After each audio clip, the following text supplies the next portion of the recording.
Friends, welcome to this YouTube channel.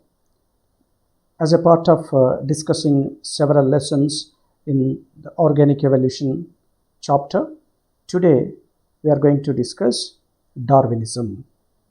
In the last class, we have already discussed Lamarckism. So today's topic is Darwinism. Let's get started.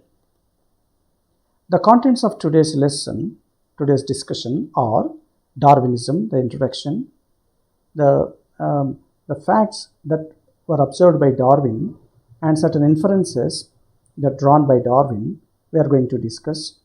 They are prodigality of production, constancy in population, struggle for existence, variations, inheritance, and the theory of Darwin, that is natural selection, which is also known as survival of the fittest, sexual selection, artificial selection, and comparison between Darwinism and Lamarckism, objections raised to Darwinism, and neo-Darwinism. These are all the contents of today's lesson. Let's start.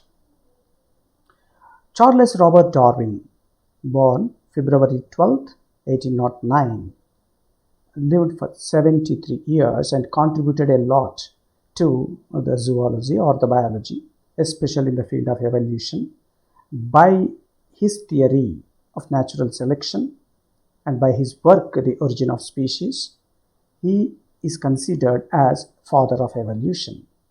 Charles Darwin was an English naturalist, so he was loving the entire nature, and his interested field was recording, listing out of flora and fauna in the entire world. So on his work, he went to survey flora and fauna in the different countries by a ship called HMS Beagle. So certain things happened during his journey, and as a result of that, he proposed a very, very important theory that is known as natural selection theory, and he wrote the book The Origin of Species, and that book was credited as the book of 19th century. That book, that is The Origin of Species by Means of Natural Selection, in the year 1859, attracted so many scientists, contemporary scientists, not only the scientists of biology, also the scientists of mathematics, scientists of physics, scientists of chemistry. All the scientists were under the influence of Darwin in that 19th century. Hence, Origin of Species, the book is considered as the book of 19th century. Darwin believed that evolution occurred. So he opposed special creation theory. According to him, evolution occurred by natural selection. He writes, species originated by means of natural selection or through the preservation of favored races in the struggle for existence or struggle for life. So he believed that evolution occurred. And he believed that new species are formed by the selection force of nature. Nature selected the most fit organism. As a result of that, the new species formed according to Darwin. And he wrote On the Origin of Species by Means of Natural Selection, a book.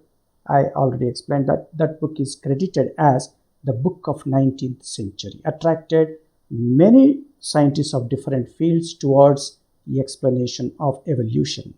As a result of that, Hardy Weinberg explained the mathematical expression of evolution. So, Darwin is considered as father of evolution. Darwin proposed natural selection on the basis of his observations on turtles, on finch birds, and other animals which he observed in the Galapagos Islands during his voyage on HMS Beagle, a ship of British Navy in the year 1830. Friends, while traveling by the ship, so he used to read certain books. He carried certain books. Especially, two scientists influenced Darwin very much towards the evolution process. One was T.R. Malthus, Malthusian philosophy, essay on the populations, or essay on the principles of populations. And the second work by Charles Lyell, Principles of Geology. So when he was traveling, he was reading these books. Two sentences in Malthusian philosophy attracted Darwin. Actually, Darwin's field was to list out all the flora and fauna, because he was a natural scientist or naturalist. So he wanted to record all the flora and fauna. But when he was reading the book, Essay on the Principles of Population, two sentences, two phrases attracted Darwin. Let us see what are those phrases. Malthusian philosophy states that populations of any species grow in a geometrical ratio. Populations rise in a geometrical ratio, but their needs do not rise in that way. The needs rise in an arithmetic ratio. Populations, you take for example population, here I am showing populations are doubling every generation. Population is getting, the individuals in a population is getting doubled in every generation. This is called geometrical ratio. Let us start with the 2 persons. In the next generation, population will become 4, and in the next generation it will become 8, 16, 32, 64, 128, like that. So in such a geometrical fashion or geometrical ratio, any kind of population will rise. This is the idea actually. This was the idea of Malthusian philosophy. Malthus explained this, explaining the characteristics of populations. He explained population gets doubled in every generation. But the needs of population, what are the needs of population? Food, shelter. The food and shelter, which are the needs of population, do not rise or grow in such a geometrical ratio. They rise definitely. When population increases, the number of houses in a particular town also increase. When the population increases, the production of food grains definitely increases. But the rate of increase is not meeting the population growth. You take for example, the needs are rising 1 to 2, 2 to 3, 3 to 4, 4 to 5 in an arithmetic manner. Populations are increasing by geometrical manner, whereas their needs are increasing only in an arithmetic manner, in an arithmetic fashion. These are the two phrases that are there in the Malthusian philosophy, the principles of population. So Darwin stopped here, and he could not understand how these two different phrases actually coexist with one another.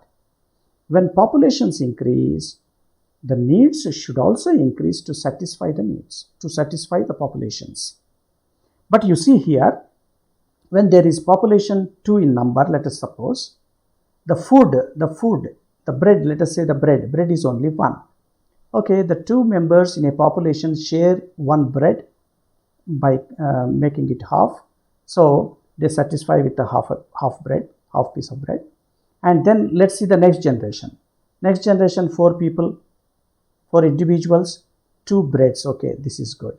And you see the next generation, 8 individuals, but they are having only 3 breads. Some difficulty in sharing. Okay, somehow they adjusted, let us think. 8 becomes 16 in the next generation. But breads are only 4. Food source is only 4. So every individual is getting only quarter of the bread. Of course, let us see that they are adjusting with one another. Then what will be the next case? 32, only 5 things are there, 5 breads are there. 64, only 6 are there. 128, only 7 are there. 256. So it is very difficult to imagine how the individuals in a population are getting adjusted for the less needs. Darwin was attracted by these two phrases.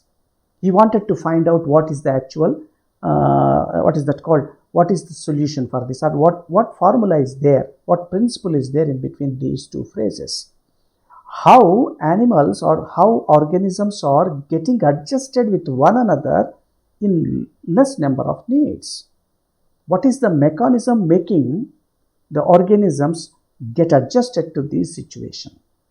So when he is thinking under the influence of Malthusian philosophy, He also read another book by Charles Lyell, that is Principles of Geology, where in the book it is described two very important things. One is called uniformitarianism and the other one is called gradualism. Uniformitarianism explains that the laws, the principles, the laws that operated on our earth once upon a time are also operating today in the similar manner. Laws, once they operated on our earth, are also same today. This is one principle.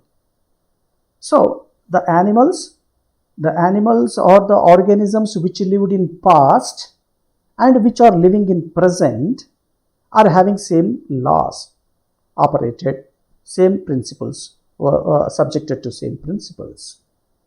And the second one is gradualism. The surface of the earth is gradually changing, gradually shifting, continental drift, gradually shifting from one place to another place. So the land masses are moving. A change is happening in the land mass location, but the principles are same.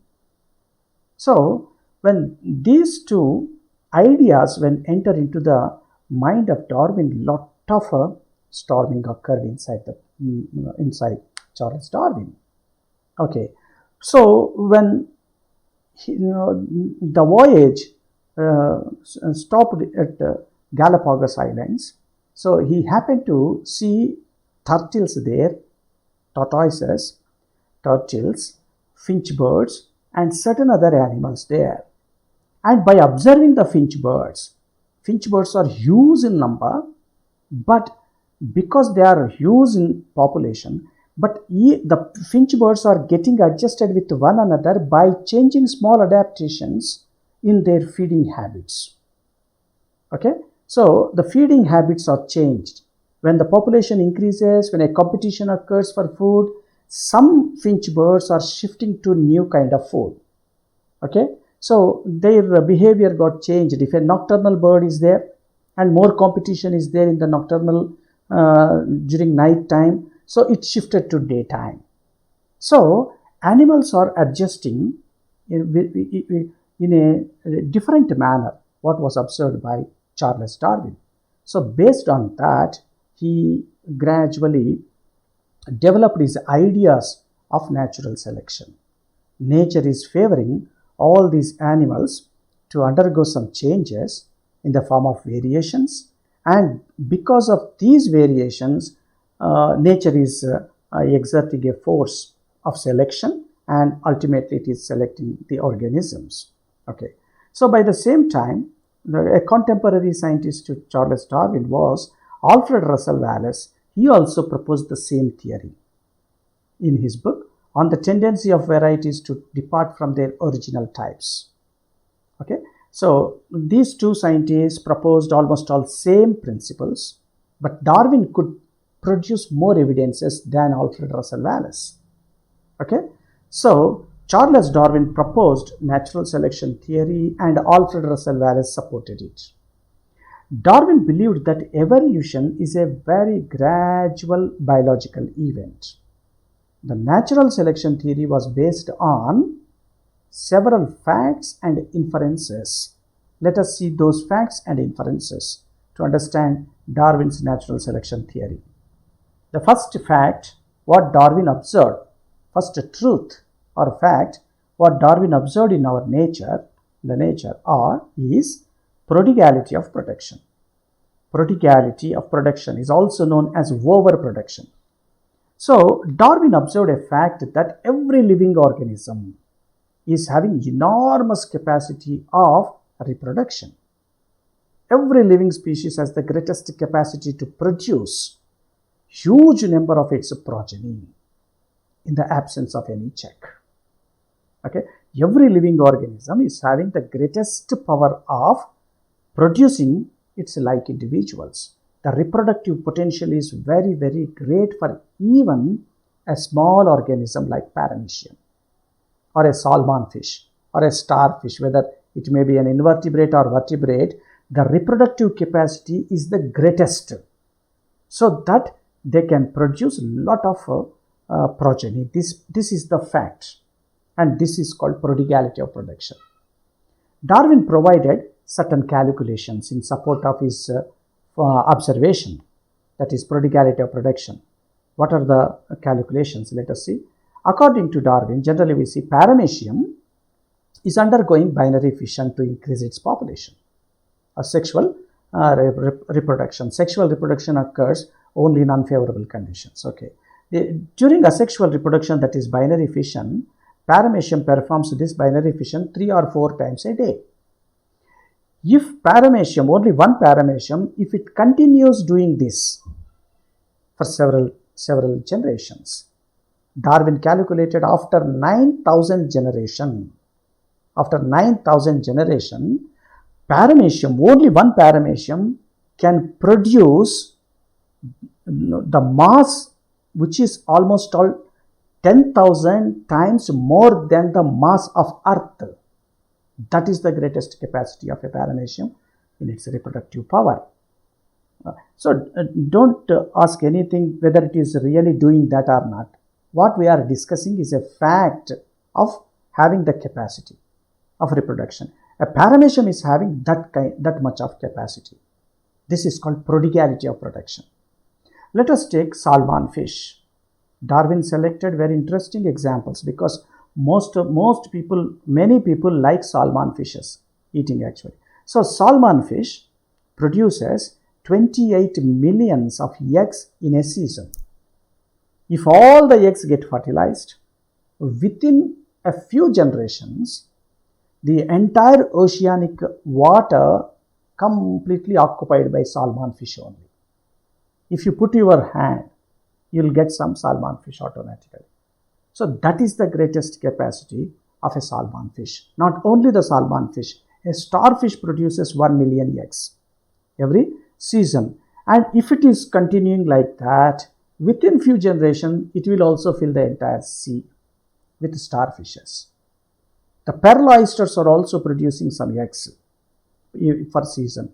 If all the eggs get fertilized in the absence of any check, Darwin explained that the pearls what are produced by these pearl oysters are very easily available like the pebbles on a seashore.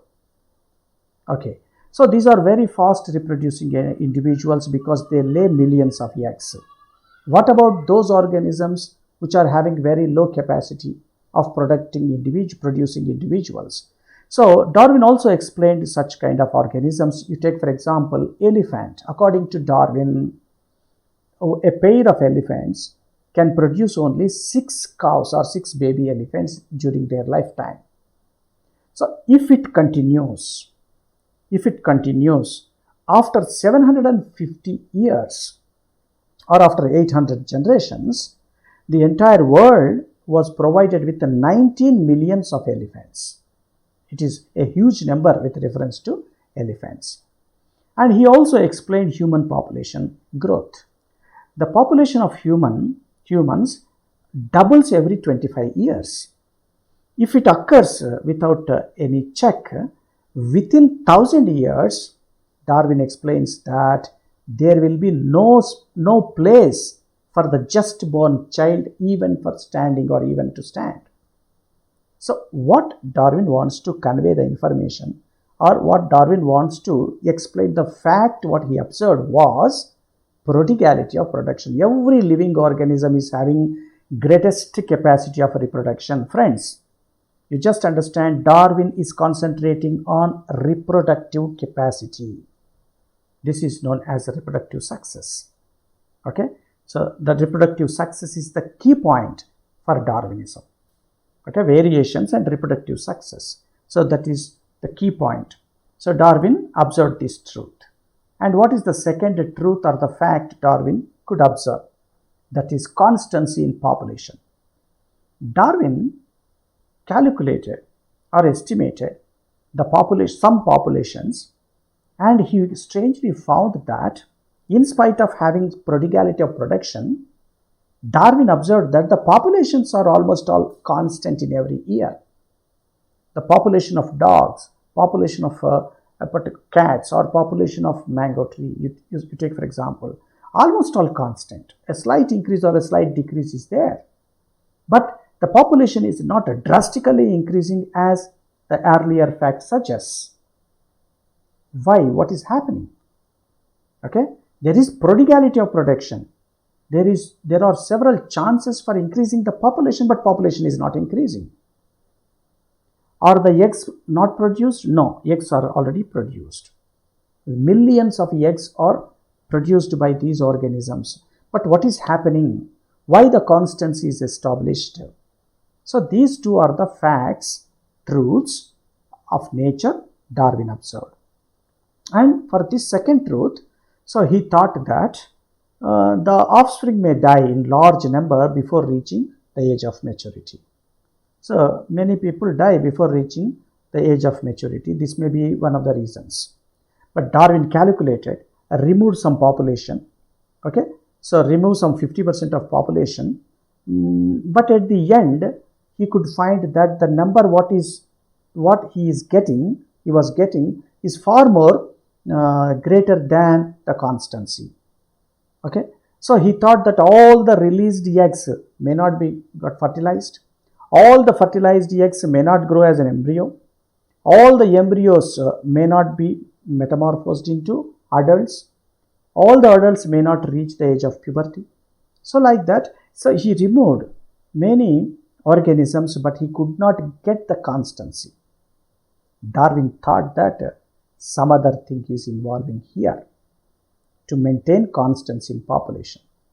Okay, so by combining these two facts, Darwin drew an implication how constancy is achieved in spite of having prodigality of production. What is that implication? That is struggle for existence. Friends, this phrase struggle for existence became most popular phrase during the 19th century. Okay, it is an implication drawn by Darwin to understand the constancy in populations. Okay, what is struggle for existence? Every living organism has to struggle for its existence.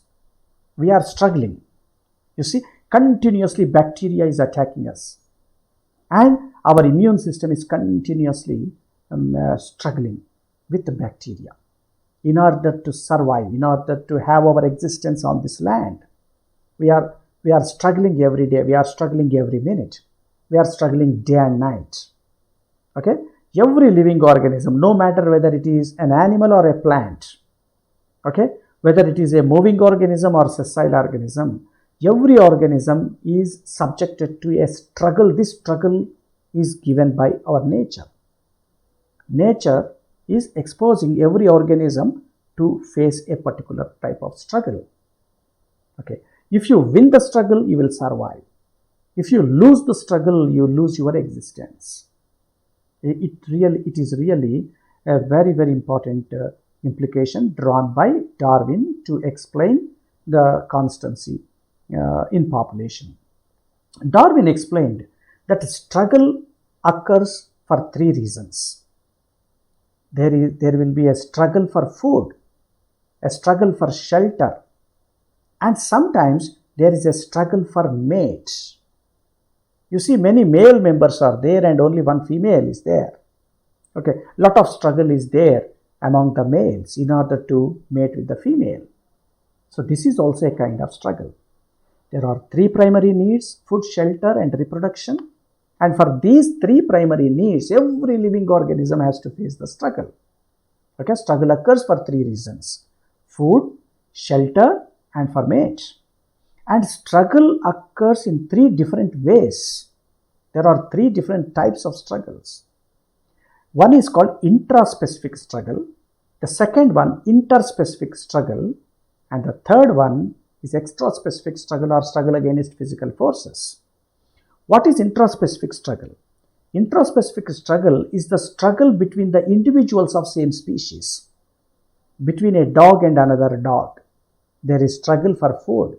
There is a struggle for shelter, and even there is a struggle for mates. Okay, This is the struggle which is the most severe struggle. Intraspecific struggle is said to be the most severe struggle because the two individuals which are struggling are having same strength. The two individuals belonging to the same species which are struggling are having same kind of shelter. They struggle for same kind of shelter. They struggle for same kind of food. And the mate is also a same kind of female individual. That's why the most severe form of struggle is the intraspecific struggle. According to Darwin, intraspecific struggle will remove certain populations, certain individuals away from the population. That's why some kind of constancy is achieved because of intraspecific struggle. And one species has to struggle with another species in order to survive. You take, for example, a cat and a rat. Okay, between a cat and rat, there is always a struggle. This struggle is between the individuals of two different species. So this is described as interspecific struggle. Interspecific struggle. Friends, you just imagine a cat and a rat, which will win the struggle? If you say cat, it is wrong. Anyone can win the struggle. If cat catches the rat, cat has won the struggle. If rat has escaped from the cat, rat has won the struggle. Okay? And friends, let me ask you one question again. Cat and rat, which species controls the population of the other? If you say cats are controlling rat population, wrong. Both are controlling each other. Both the species are checking the populations of each other. Let me explain. When cat's population rises, more food is available when rat's population increases. When rat population is increased, more food is available for cats, so cat population increases. When cat population is increasing, automatically rat's population get decreased. When rat population get decreased, food availability is less, so cat population gets decreased. You see a wonderful equilibrium of the two species populations because of interspecific struggle. So this is a kind of interspecific struggle between a snake and a bird, eagle, okay, between the human and its prey, okay, a prey-predator relationship, actually interspecific struggle. So if prey escapes from the predator, prey has won the struggle, and if predator kills the prey, the predator has won the struggle. So this is a very, very important check of reciprocal control of the populations. Okay, the third struggle what Darwin described was extraspecific struggle. This struggle is not with any members of species, and this struggle is against physical forces. We are living in an environment, several physical forces are operating on us. Okay, so during summer, temperatures may be rising, scorching temperatures may kill some of the individuals. Okay, in winter, all of a sudden the temperatures may fall and most of the persons or most of the organisms may die because of hypothermia, or floods may occur and kill so many individuals. Drought conditions may occur, volcanic eruptions may occur, earthquakes may occur. Okay, all these are the physical forces. Radiation may occur. All these are maybe anthropogenic physical forces or other forces, and they are going to have a check over the population. So the populations are maintained always more or less constant because of a very, very important thing, that is struggle for existence. So Darwin explained beautifully about struggle for existence. So which is the most severe form of struggle? Intraspecific struggle. Why? Because intraspecific struggle occurs between the members of the same species which are having same strength. So struggle will be long lasting because both are having struggle and both are having same strength. Okay, if one party is having more strength and the other one is having less strength, all of a sudden struggle will end. So the two individuals are having same strength, for the same purposes they are struggling. That's why the most severe form of struggle is the intraspecific struggle. Okay, so let us see, after having drawn this implication, what is the next proposal of Darwin in support of his natural selection. The next truth what Darwin observed was variations. According to Darwin, variations are universal. What are variations? Variations are nothing but the differences, morphological, maybe anatomical differences. Okay, no, according to Darwin, no two individuals are alike except the monozygotic twins. All the individuals, any two individuals of the same species, are having some differences.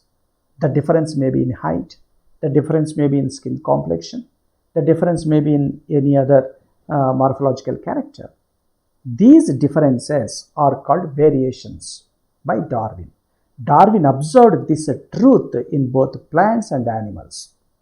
You see how intelligent was Darwin. Darwin was catching certain very, very important points to explain his theory, because these are all the basis, serving as the basis for his natural selection. He did not explain natural selection all of a sudden. Okay, he wanted to educate the people about natural selection. Before explaining the natural selection theory, he was explaining all the necessary truths and implications. Okay, variations means changes, differences. These differences are naturally occurring according to Darwin, and these differences are present in any species which is undergoing sexual reproduction, which is performing sexual reproduction. These are universal. And according to Darwin, variations are the raw materials of evolution. Because of variations, evolutionary mechanism moves, according to Darwin. Darwinian natural selection theory is totally based on variations. Because of variations, the natural selection occurs. How? According to Darwin, variations are two types. Some variations are useful, some are harmful, and some are not having any use or any harm. They are called neutral. Useful variations, harmful variations, or neutral variations. You take, for example, if a rabbit is having long legs, because the limbs are very long, somewhat longer, then it can run very fast and escape from its predator. It's a useful variation. Okay, if something on what is that called, a rabbit, if something on a rabbit is heavy and it is not running very fast, it is easily caught by its predators and it will die. So it is a harmful variation. Variations are classified into three types. One is called useful variation, harmful variation, neutral variation. According to Darwin, useful variations help the organism to overcome the struggle. Harmful variations are the disadvantages for the organism. That's why those organisms will not overcome the struggle and die in the struggle. Okay, so according to Darwin, variations are playing a very, very, very important role, and they are the raw materials for the mechanism of evolution. This is the truth observed by Darwin, that is variations. So what were the truths so far? Every living organism is having the greatest capacity of reproduction, that's called prodigality. The second one, somehow that population is maintained constant. The third truth is the variation. And what is the implication? Implication is struggle for existence. It is an explanation. Let us see what is the next one. Darwin also observed another truth, that is inheritance. Okay, of course, Darwin theory, Darwinism is actually faced some problems with this theory, inheritance theory. He proposed pangenesis theory in the year 1868 in his book, The Variations of Animals and Plants in Domestication. To describe, he proposed pangenesis theory to describe the units of inheritance.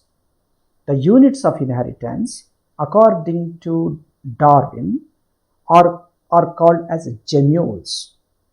They are hypothesized minute particles spread all over the body in all the organs. They are also called pangenes. Okay, and they are thrown off by the cells whenever the organ fully grown, and the small minute particles. Okay, so they are moving from these cells to the gonads, and from the gonads they go to the next generation, as explained by Charles Darwin. But this is a very big blunder. It is not proved correct. His cousin Francis Galton disproved it. Simply, Francis Galton transfused the blood in rabbits and observed any changes happened in the next generation, because according to Darwin, the small particles are carried by the blood to the different parts of the body, especially to the gonads.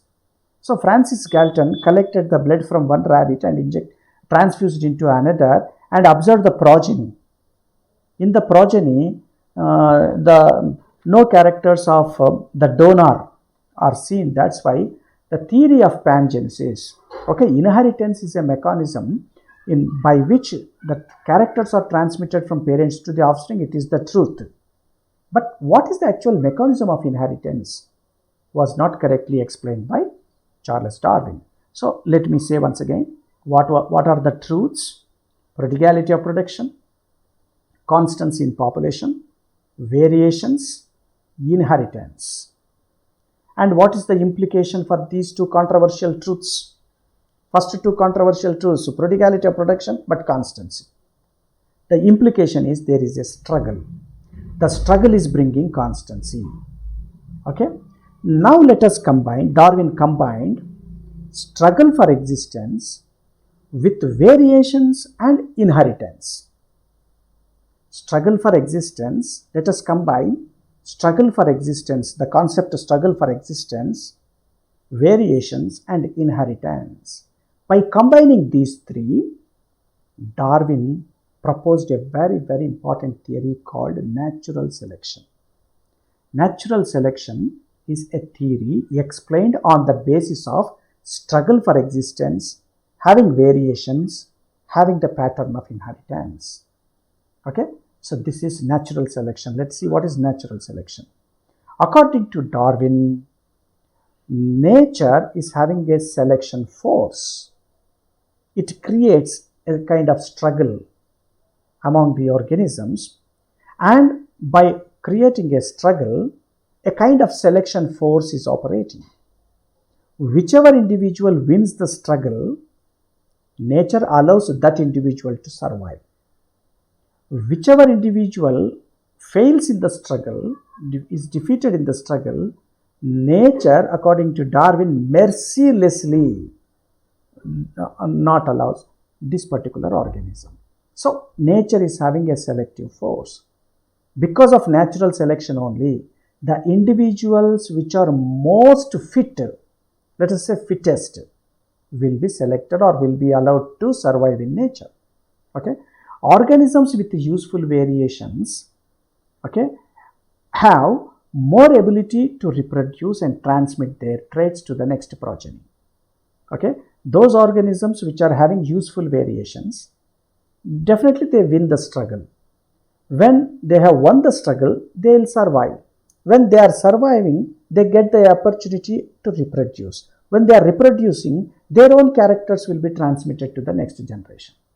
So the next generation is born with winner genes. Okay, let us see an organism is there with a harmful variation. Harmful variation organism does not win the struggle, so that it is eliminated.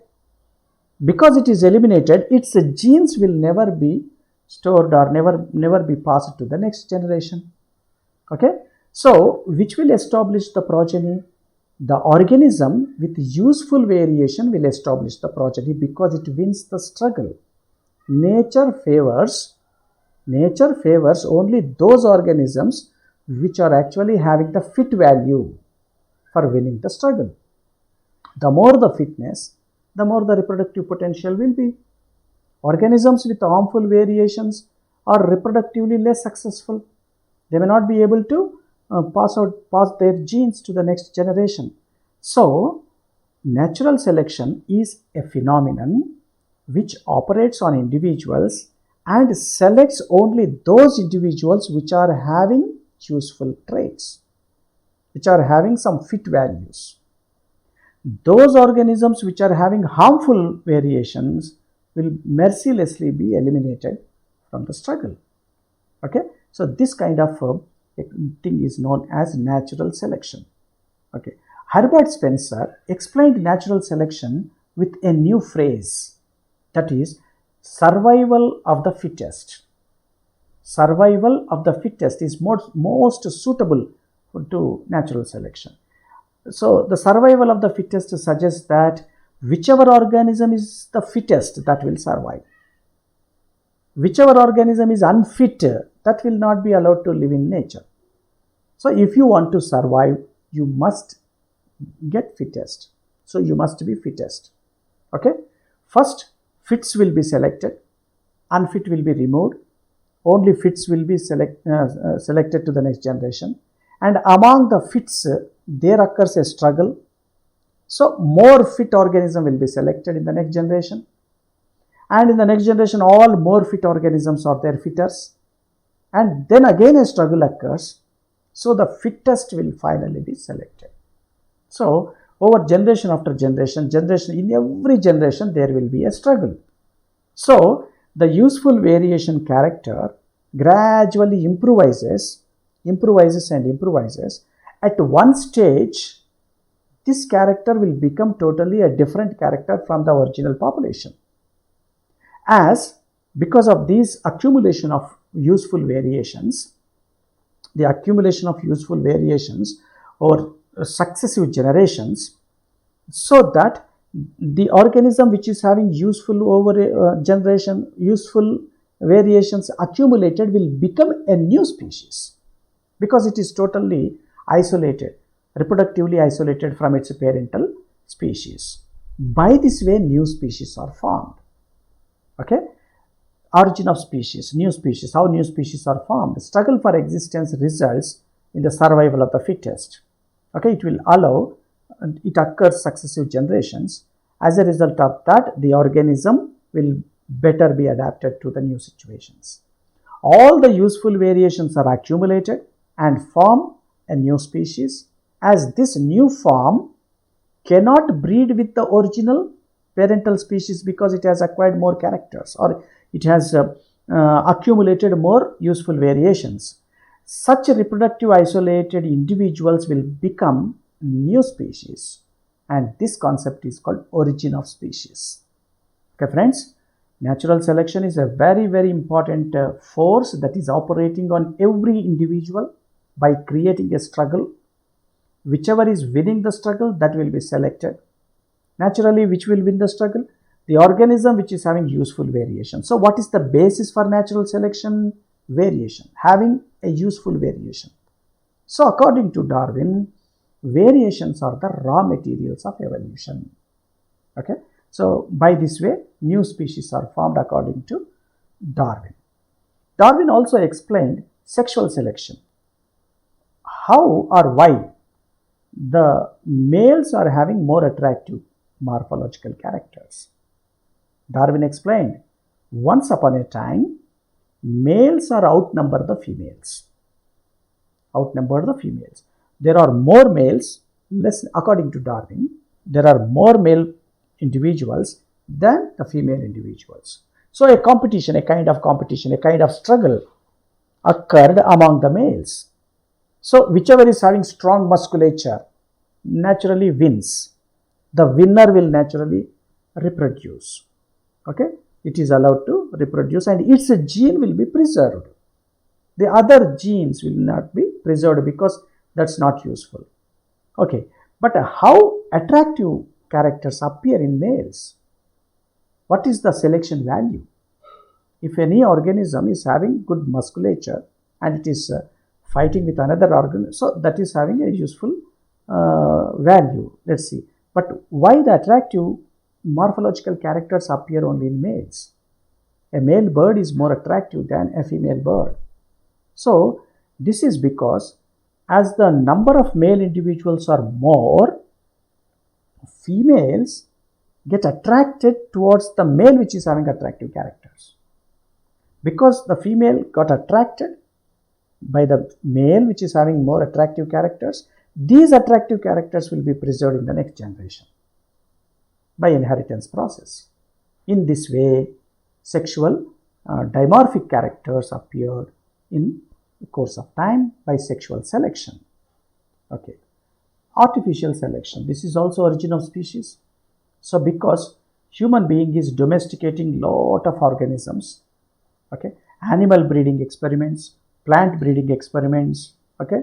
So because of these breeding experiments, new and new species are formed. You take for example a horse and a donkey.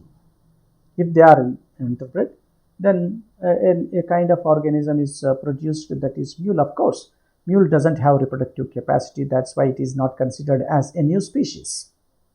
But because of several hybridization experiments, breeding experiments, so new and new species of dogs and new species of vegetables, okay, and new species of the other edible organisms are being created by or being favored by human selection. This is known as artificial selection. It is also a part of origin of new species. Okay, that is Darwinism.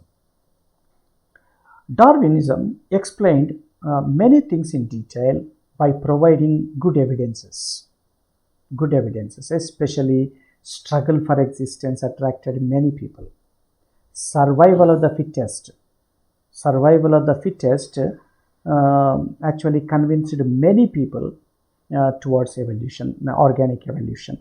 So shifted many people from creation theory to the natural evolution theory.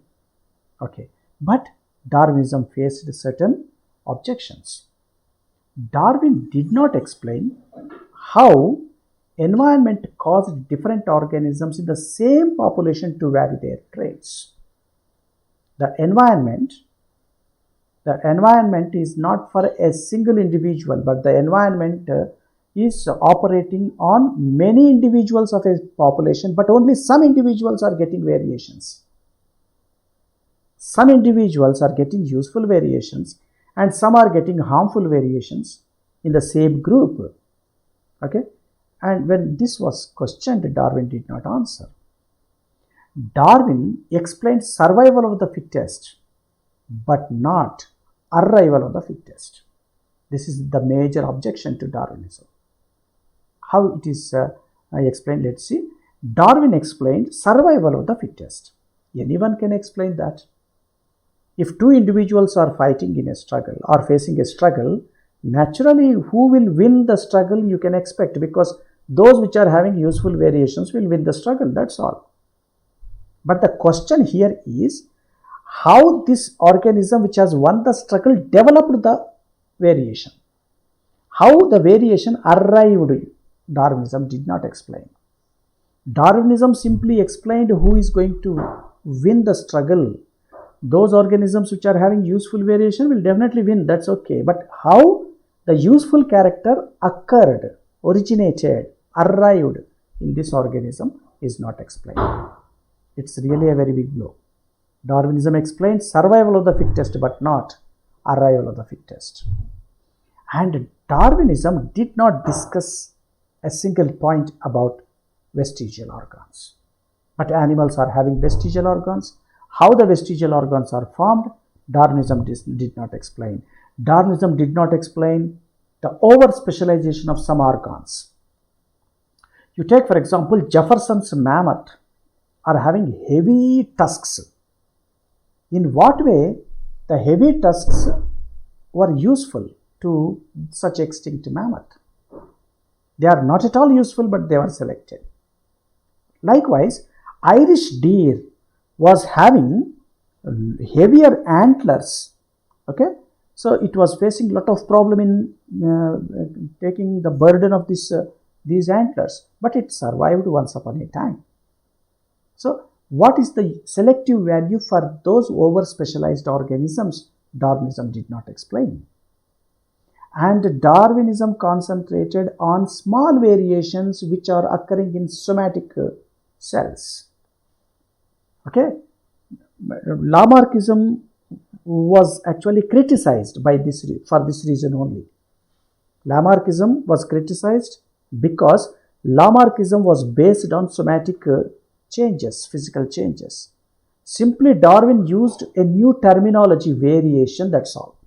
But these variations are nothing but changes that are there in somatic cells.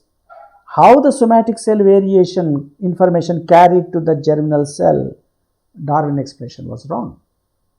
And Augustus Weismann totally disproved that any change that happens, any variation that occurs in the somatic cell will not be carried to the next generation.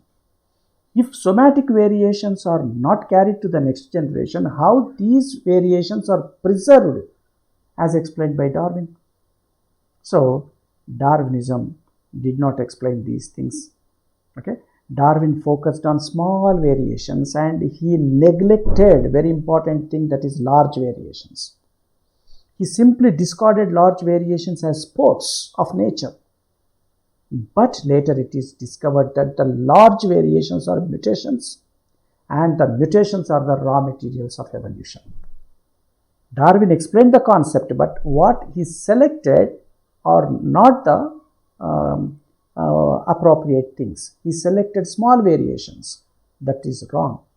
So if you would have selected the large variations, that is mutations, then Darwinism will be having a lot of values. But later all these things were supplemented by the students of the followers of Darwin.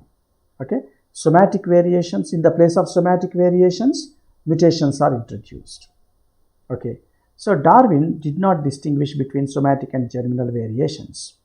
Okay, so these are Darwinism did not explain how the electric organs are formed in electric rays. So several objections are there. But even though many objections are there, Darwin explained one very, very important concept, that is natural selection. Nature is operating a selection force on all living organisms. And this is a very, very important mechanism for evolution process, organic evolution process. Of course, the way in which he explained natural selection may not be the correct one, but definitely there is natural selection. Later, another followers of Darwin explained the scientific procedure of natural selection so that it is added to Neo-Darwinism. Okay, so experimental verification of natural selection. A scientist by name Bernard Kettlewell did an experiment called industrial melanism, where a kind of organisms like peppered moths. Peppered moths are of Biston betullaria, whose predators are birds, are having two variations, black wings and grey wings. Okay, so these black wing and grey winged peppered moths are taken in equal number, and they are introduced in two different areas in equal number. Some are introduced, equal number of these two varieties are introduced in polluted area like Birmingham, urban areas, and unpolluted rural area in Dorset. After a few years, then scientists observed the population sizes in two different areas. So they found that in polluted areas, black individual population is more than the grey individuals, and in unpolluted area, grey individuals are more than black individuals, because here having black wings is an advantage, useful variation, because of pollution, all the tree trunks were suited with the black suit. As a result of that, the black winged peppered moths are not easily identifiable by their birds, by their predators, so they escaped. And the grey ones are easily identifiable, so that's a harmful variation in the polluted area, so their number decreased. So likewise, in unpolluted area, grey individuals are selected, black individuals are discarded, their population size reduced. Likewise, the rabbits which are having dark coloration are not easily identifiable by the birds, so that they survived. Those rabbits which are having light pigmentation are easily subjected by the predation. So that's why. So whichever is having useful variation, definitely nature will favor the useful variation according to this experiment. It is proved. Okay. So natural selection is definitely a very, very important force of operation and which is a leading evolutionary mechanism. And Lamarckism and Darwinism has a small comparison. Lamarck generally used use and disuse theory to explain the changes. Here Darwin used variations to explain the physical change. Lamarck introduced transmission of acquired character, and the transmission is later Darwin changed it as used inheritance, another terminology. Lamarck explained simple to complex. Evolution occurs from simple to complex. And Darwin explained evolution occurs because of differential reproductive success. Differential reproductive success is there because of useful and harmful variations. Vestigial organs are explained by Lamarck, not explained by Charles Darwin.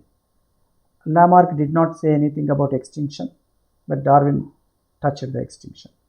And both Lamarck and Darwin explained their theories on the basis of somatic changes only.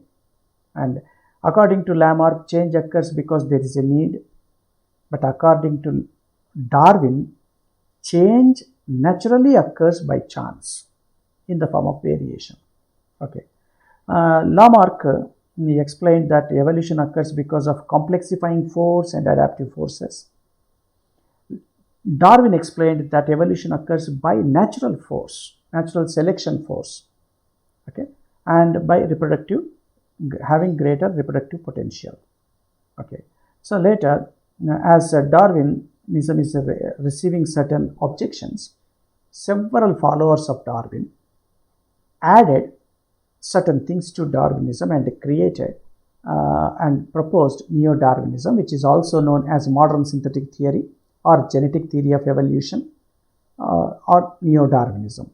Scientists like Huxley, Haeckel, Simpson, Fisher, Sewall-Wright, Mayer, and several other scientists explained new mechanisms in genetics and in statistics and added to Darwinism. So what are the defects that are there in Darwinism are rectified by adding new things, so that nowadays the most accepted theory of evolution is Neo-Darwinism, modern synthetic theory. Let us discuss that in the next class.